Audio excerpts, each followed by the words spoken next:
नमस्कार, आप देख रहे हैं लाइव हिंदुस्तान। लोकसभा चुनाव 2024 के लिए मतगणना का काम जारी है और बिहार की एक सीट जिस पर थी सबकी नजर, काराकाट लोकसभा सीट, जहां से भोजपुरी के जाने माने स्टार पवन सिंह उतरे थे मैदान में और उन्होंने मुकाबले को काफी रोचक बना दिया था। धुआंधार चुनाव प्रचार किया, भोजपुरी सितारों की लाइन लगा दी और ऐसा माना जा रहा था कि पवन सिंह यहां पर कोई बड़ी चुनौती पेश कर सकते हैं एनडीए के उम्मीदवार उपेंद्र कुशवाहा के सामने। लेकिन कई बार दो के चक्कर में किसी तीसरे का फायदा हो जाता है और वैसा ही कुछ होता हुआ नजर आ रहा है काराकाट में, जहां पर इंडिया गठबंधन के प्रत्याशी जो कि सीपीआई के हैं, राजा राम सिंह, वो यहां भारी बढ़त बनाए हुए हैं और यहां जो त्रिकोणीय मुकाबला हो रहा था उसमें एनडीए के प्रत्याशी उपेंद्र कुशवाहा को भारी नुकसान पवन सिंह के चलते होता हुआ नजर आ रहा है। अब जबकि ये वीडियो आप देख रहे हैं, तब तक 48,000 वोटों से राजा राम सिंह कुशवाहा आगे चल रहे हैं और ऐसा माना जा रहा है कि ये निर्णायक बढ़त है। इसे पाट पाना ना तो अब उपेंद्र कुशवाहा के लिए संभव होगा और ना ही पवन सिंह के लिए, जो कि तीसरे नंबर पर चल रहे हैं और उन्हें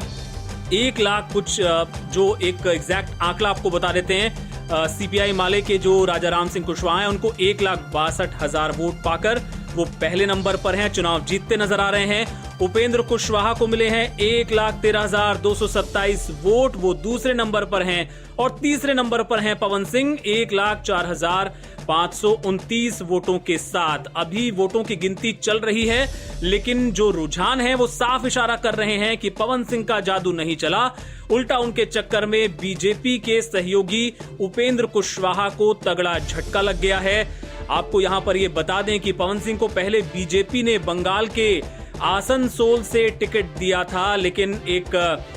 जो उनके बंगाली महिलाओं को लेकर उनके जो गाने थे वो अचानक से एक बड़ा मुद्दा बने और उन्होंने चुनाव लड़ने से वहां से इनकार कर दिया।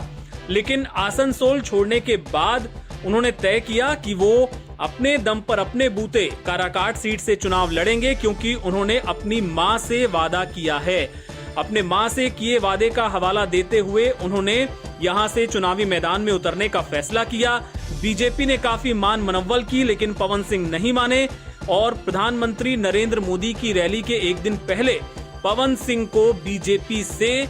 बाहर कर दिया गया, ये कहते हुए कि आप अपने गठबंधन के खिलाफ चुनाव लड़ रहे हैं, ऐसे में आपको बाहर किया जाता है। लेकिन पवन सिंह पीछे नहीं हटे, पूरे दमखम के साथ लगे रहे। कई भोजपुरी स्टार्स ने उनके पक्ष में चुनाव प्रचार भी किया, लेकिन ऐसा लगता है कि लोग उनको देखने तो आए, लेकिन वोट उनको उस हिसाब से नहीं मिले और अगर मिले भी तो एक तरह से वोट कटवा का काम उन्होंने किया, जिसका फायदा इंडिया गठबंधन के प्रत्याशी राजा राम सिंह कुशवाहा को मिला और काराकाट में वो जीत की ओर बढ़ते नजर आ रहे हैं, जबकि पवन सिंह को तगड़ा झटका लगता नजर आ रहा है और उपेंद्र कुशवाहा के हाथ से भी ये सीट निकलती नजर आ रही है। आप देखते रहिए लाइव हिंदुस्तान, ऐसे ही तमाम चुनावी नतीजे आप तक पहुंचाते रहेंगे।